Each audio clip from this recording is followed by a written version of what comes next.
좀 전에 읽은 말씀을 가지고 부활 소식을 듣는다고 다 믿는 것은 아니다라는 제목으로 하나님의 말씀을 나누겠습니다. 어떤 7살 난 소년이 어느 날 3살짜리 사촌 아이가 이 세상을 떠났다는, 죽었다는 죽음의 소식을 듣게 됩니다. 이 아이가 엄마한테 묻습니다. 엄마, 이제 내 사촌은 어디 있어요? 그래서 엄마가 무신론자였고 하나님을 믿지도 않는 그 사람은 하늘나라에 있다라고 엄마는 그렇게 뻔한 대답을 해줄 수는 없었습니다. 그래서 그냥 세상의 내러티브를 따라서 흙으로 돌아갔지. 우린 다 거기서 온 거야. 이제 내 사촌은 이제 내년에 봄이 되면 그렇게 꽃이 필 수 있는 흙, 그 비로가 된 거야. 이렇게 대답을 해줬습니다. 그러자 이 아이 7살짜리 소년이 이렇게 말했습니다. 엄마, 나는 내 사촌이 비로가 되는 게 싫어. 그리고 뛰쳐나갔습니다. 팀 켈러의 답이 되는 기독교라는 책에 나온 이야기입니다. 그래요, 인간이 극복할 수 없는 가장 절망적인 소식이 있다면 그것은 바로 죽음입니다. 7살짜리 어린아이들도 그걸 느끼는 것이죠.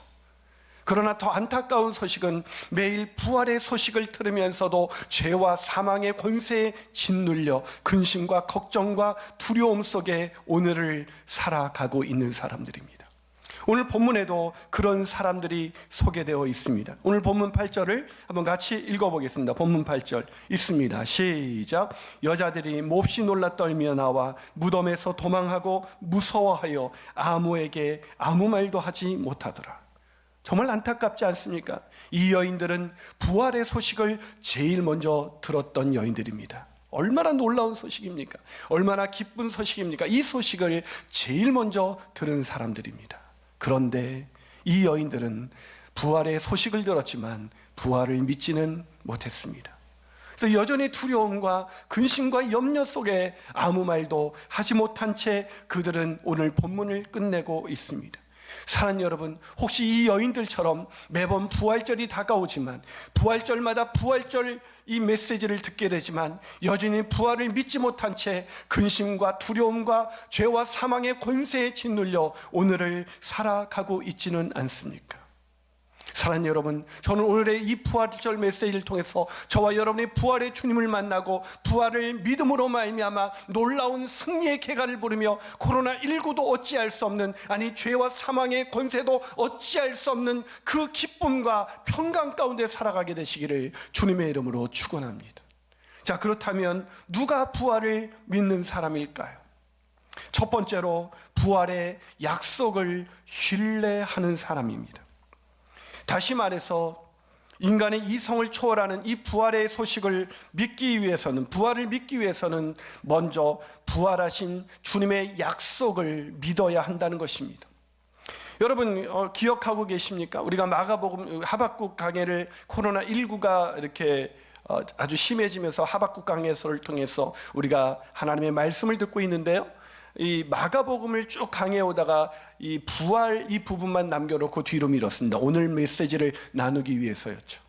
자, 이 마가복음 우리가 강의할 때 마가복음에서 예수님께서 부활하실 것을 계속해서 약속해 주셨습니다. 여러분 8장 31절, 9장 31절, 10장 34절이죠. 자, 우리 함께 이어서 읽어보도록 하겠습니다. 시작. 인자가 많은 고난을 받고, 다 같이 있습니다. 다 보여요. 자, 다 같이 있습니다. 시작. 인자가 많은 고난을 받고 장로들과 대제사장들과 서기관들에게 버림받아 죽임을 당하고 사흘 만에 살아날 것을 비로소 그들에게 가르치시되, 이는 제자들을 가르치시며 또 인자가 사람들의 손에 넘겨져 죽임을 당하고 죽은 지 3일 만에 살아나리라는 것을 말씀하셨기 때문이로라. 그들은 능욕하며 침뱉으며 채찍질하고 죽일 것이나 그는 3일 만에 살아나리라. 할렐루야. 여러분, 예수님께서 계속해서 무엇을 말씀하셨습니까? 3일 만에 다시 살아나리라. 십자가에서 죽으실 것만을 말씀하신 것이 아니라 3일 만에 다시 살아날 것을 계속해서 말씀하셨습니다. 그런데 그 여인들은 그것을 잊고 있었던 것입니다. 여러분, 오늘 본문은 목사님 이거 제자들에게 하신 얘기가 아니에요, 여인들은 못 들은 거 아니에요? 그렇지가 않습니다. 여러분, 예수님께서 죽으시고 사흘 만에 부활하신다는 것은 심지어 예수님을 십자가에 못 박은 적대자들도 알고 있었습니다. 자, 마태복음 27장 62절에서 63절입니다. 자, 읽어보겠습니다. 시작. 그 이튿날은 준비일 다음 날이라. 대제사장들과 바리새인들이 함께 빌라도에게 모여 이르되, 주여, 저 속이던 자가 살아있을 때 말하되 내가 사흘 후에 다시 살아나리라는 것을 우리가 기억하노니. 뭐라고요? 이 예수님을 십자가에 못 박게 만들었던 그 대적자들, 종교 지도자들이 뭘 기억하고 있었습니까? 예수님께서 죽은 뒤 사흘 만에 살아나리라는 것을 기억하고 있었습니다. 예수님이 부활하실 거라는 이 약속은 심지어 적대자들도 알고 있었던 메시지였습니다. 그런데 안타깝게도 이 여인들은 이 약속의 말씀을 잊고 있었던 것입니다. 그러니 어찌 믿을 수가 있겠습니까? 그래서 이 여인들이 어떻게 합니까?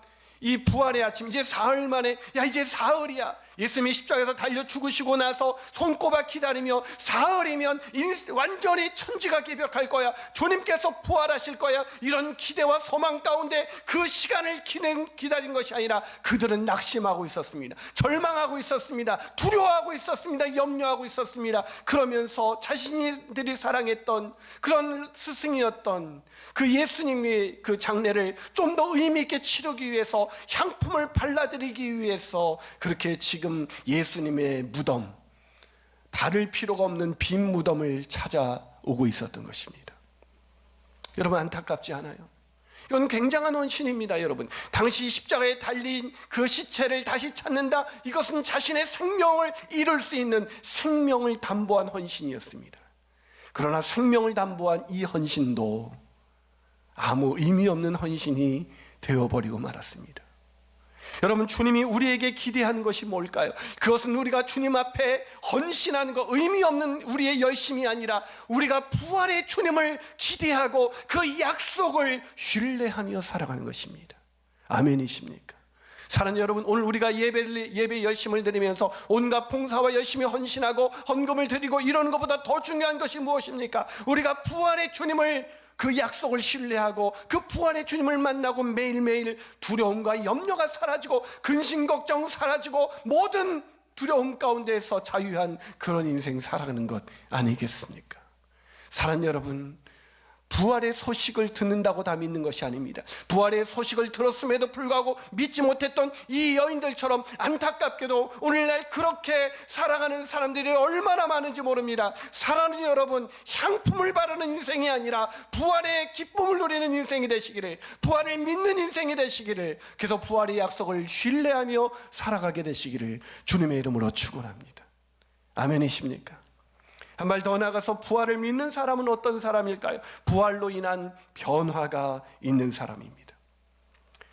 여러분, 부활의 소식을 듣고 부활을 믿는다는 것은 단순히 부활의 약속을 신뢰하는 것에 그치지 않습니다. 이게 무슨 얘기냐고요?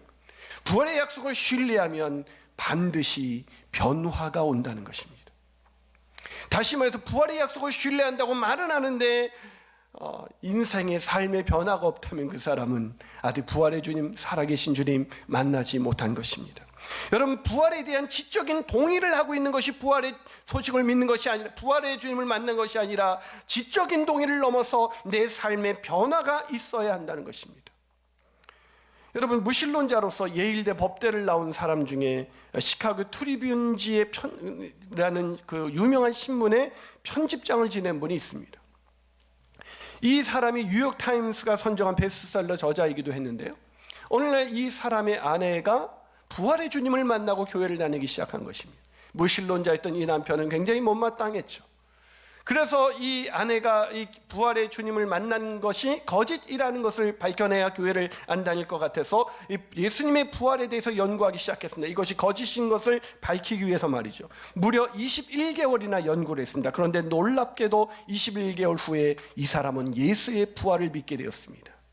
부활하신 주님을 만나게 된 것이죠. 그렇게 예수쟁이가 싫어했었던 예수님을 믿을 뿐만 아니라 이 사람은 목사가 되어서 지금도 부활을 증언하면서 살아가고 있습니다. 그 부활의 증거를, 그 유명한 책 부활의 증거라는 책을 쓴 바로 리 스트로벨이라는 분이죠. 여러분, 이분이 약 2년간 2200여 편의 연구 자료를 연구한 끝에 그런 부활의 증거라는 책에서 이렇게 증언합니다. 부활은 가능성이 아니라 사실입니다. 할렐루야. 부활은 어떤 일어날 수도 있는 가능성이 아니라 이미 이루어진 사실입니다. 할렐루야. 여러분, 놀라운 변화가 아닙니까? 어떻게 미국 최고의 법대를 나온 무신론자가 어떻게 바뀔 수가 있었을까요? 그것은 부활하신 주님을 만났기 때문입니다. 만난 사람, 그래서 부활을 믿게 된 사람, 그 사람에게는 어떤 일이 일어납니까? 놀라운 변화가 일어난다는 것입니다. 사랑하는 여러분, 오늘 본문에 있는 이 사람이, 이 리스토벨이라는 사람이 어떻게 부활의 주님을 만나게 됐을까요? 여러 가지 증거가 있었지만 가장 강력한 증거는 변화된 제자들이었다고 말합니다. 여러분, 십자가 앞에서 다 주랭랑을 치고 예수님 부인하고 배신했던 그들이 어떻게, 예수님 부인하고 도망갔던 그들이 어떻게 부활을 증거하면서 자신의 목숨을 걸 수 있었을까? 그건 아무리 생각해도, 아무리 합리적으로 이성적으로 생각해도 답은 한 가지였습니다. 예수 부활하셨기 때문입니다. 아멘이십니까? 이럴 때는 아멘 하셔야죠. 할렐루야. 억지로 아멘할 필요는 없어요. 안 믿어지신다면. 예수 부활하셨습니다.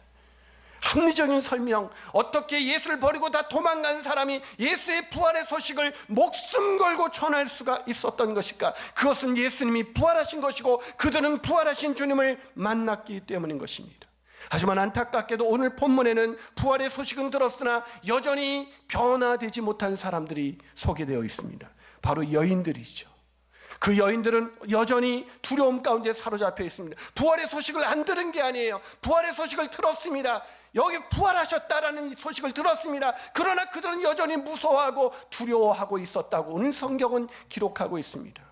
사랑하는 여러분, 여러분의 인생에 여전히 두려움이 있습니까? 여전히 근심이 있습니까? 여전히 염려가 있습니까? 여전히 어떤 그것이 경제적인 문제이든 아니면 질병의 문제이든 인간관계의 문제든 그것이 여러분을 자유케 하고 여러분을 부욕케 하고 기쁨과 평강 가운데 인도하고 있지 못하다면 저와 여러분 어쩌면 부활의 주님을 아직도 지적으로만 동의하고 있을 뿐 살아계신 하나님 만나지 못한 것일지도 모르겠습니다. 사랑하는 여러분, 부활의 주님을 만나면 부활을 믿을 수밖에 없습니다. 그리고 부활을 믿는 사람은 반드시 변화를 경험할 수밖에 없는 것입니다. 사랑하는 여러분, 부활을 믿으십니까? 질문을 바꿔보죠. 여러분은 삶이 변화되셨습니까? 근심과 걱정이 사라지고 어떤 사람도 품을 수 있으며 어떤 은혜 가운데 매일매일을 살아내고 계십니까? 그런 변화가 저와 여러분 가운데 있게 되기를 주님의 이름으로 축복합니다. 마지막으로 누가 부활을 믿는 사람일까요? 그것은 부활의 소식을 전하는 사람입니다. 여러분, 부활의 약속을 기억하고 신뢰함으로 부활 신앙을 가진 사람은 반드시 변화가 있다고 말씀을 드렸습니다. 그러나 그 변화 중에 가장 놀라운 변화가 있습니다. 그 변화가 뭘까요? 그건 바로 부활의 소식을 전하는 사람이 될 수밖에 없다는 것입니다.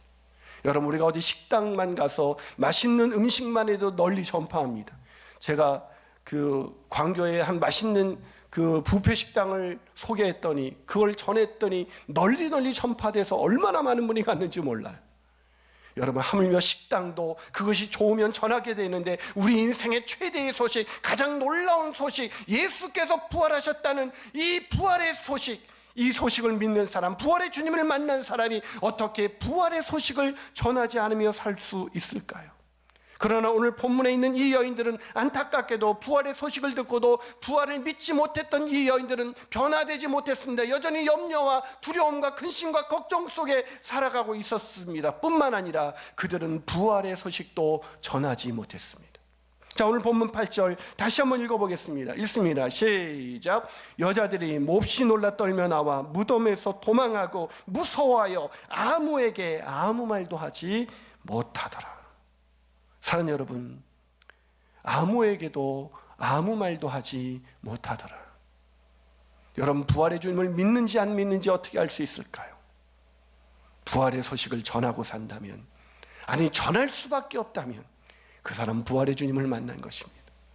그러나 우리가 부활절 예배를 아무리 성대하게 드리고 각 처소에서 우리가 전심으로 예수 부활하셨습니다, 해피 이스터 이렇게 말하면서 우리가 가정을 넘어서서 우리가 주변에 있는 모든 사람들에게 예수 부활하셨다는 이 소식을 전하지 못한다면 우리는 아직 부활의 주님을 만나지 않은 것일지도 모르겠습니다. 만나지 못했거나 아니면 부활의 감격이 사라졌거나 사랑하는 여러분, 부활을 믿는지 안 믿는지의 가장 중요한 시금석은 말씀드린 대로 삶의 변화입니다. 그 변화 중에 가장 놀라운 변화는 바로 부활의 소식을 전한다는 것이죠. 그렇게 전하는 저와 여러분이 되시기를 주님의 이름으로 축원합니다. 왜요? 오늘 본문에 있는 이 여인도 부활의 주님을 만난 후에는 변화됐습니다. 자, 본문 이후 9절과 10절을 한번 같이 읽어보겠습니다. 다 읽습니다. 시작.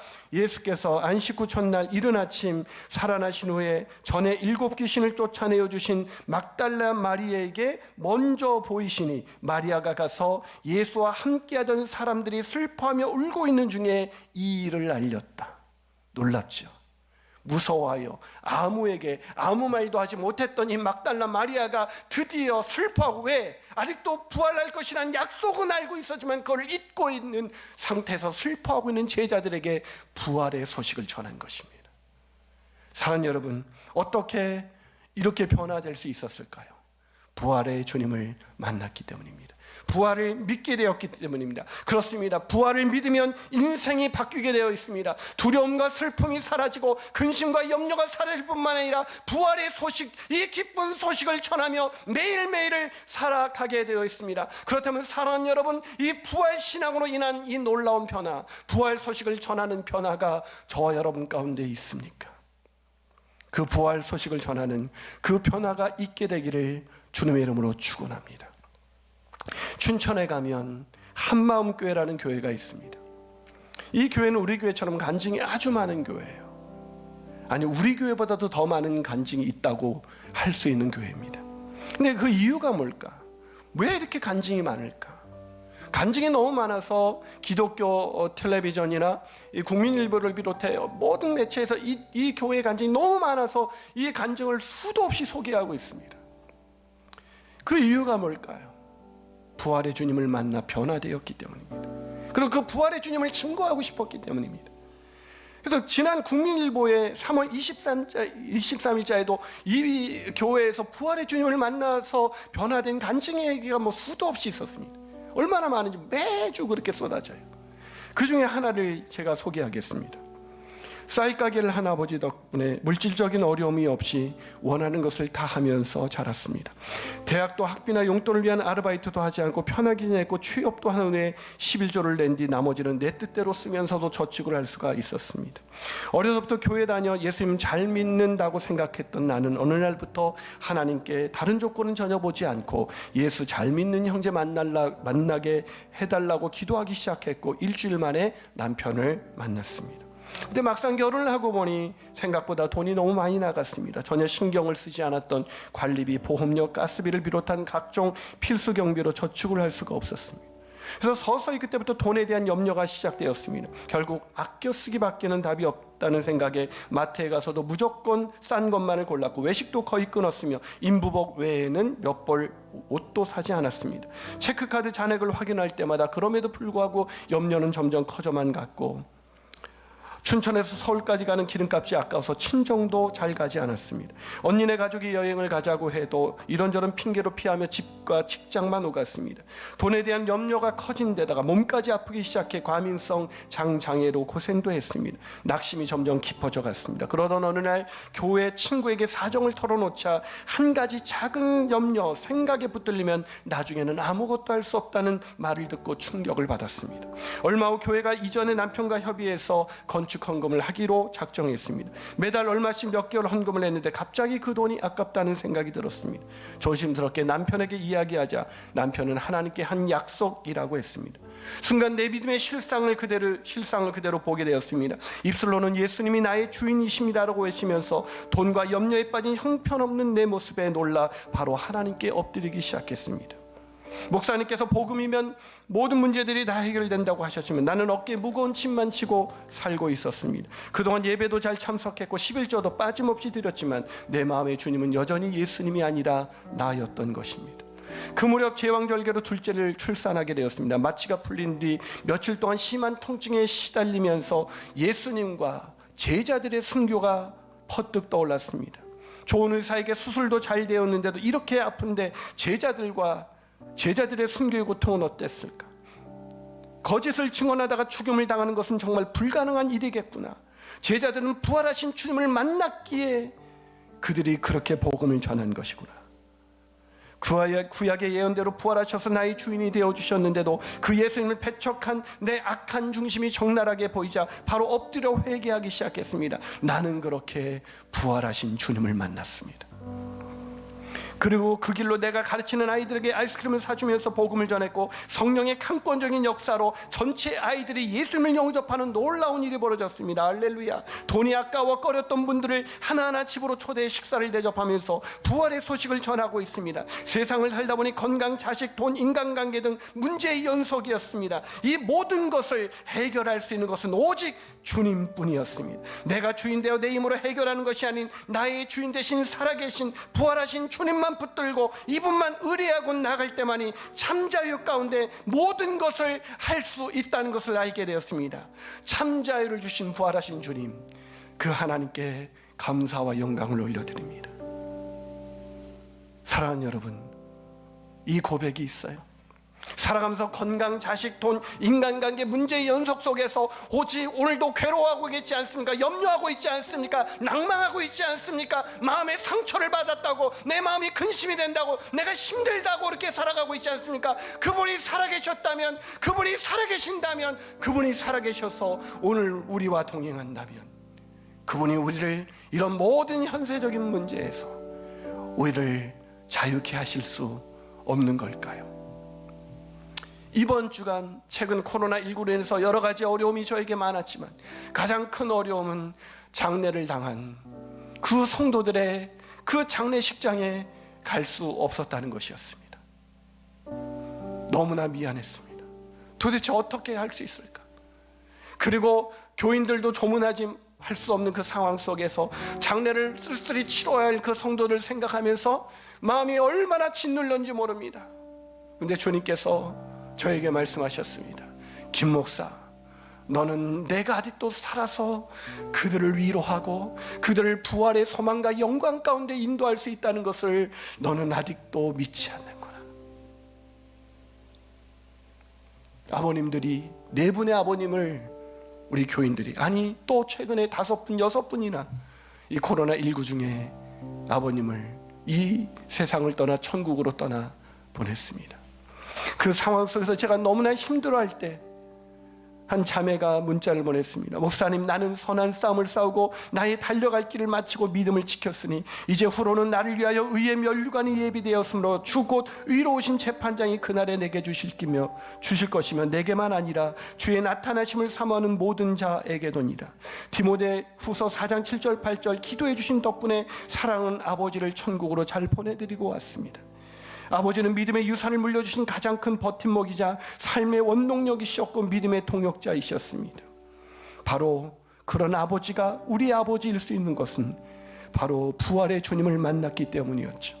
아버지의 넘치는 사랑과 아버지의 따뜻한 미소를 이 땅에서 더 이상 볼 수 없음에 가슴이 아리고 눈물이 멈출 수 없지만 이제는 영광 가운데 계신 하나님과 천국에서 아픔 없이 영원히 평안하실 아버지를 생각하며 이제 기쁨으로 그 눈물을 멈추려 합니다. 오늘 마가복음 16장 1절과 8절의 여인들이 아닌 9절과 10절의 여인, 그렇게 그런 부활의 증인으로 살아가는 저와 여러분이 되시기를 주님의 이름으로 축원합니다. 같이 기도하시겠습니다. 이 시간 함께 기도하시면서 여러분은 정말 부활의 소식을 듣고 부활의 주님을 만났는지 한번 되돌아보기를 소원합니다. 나는 정말 부활의 주님을 만났는가?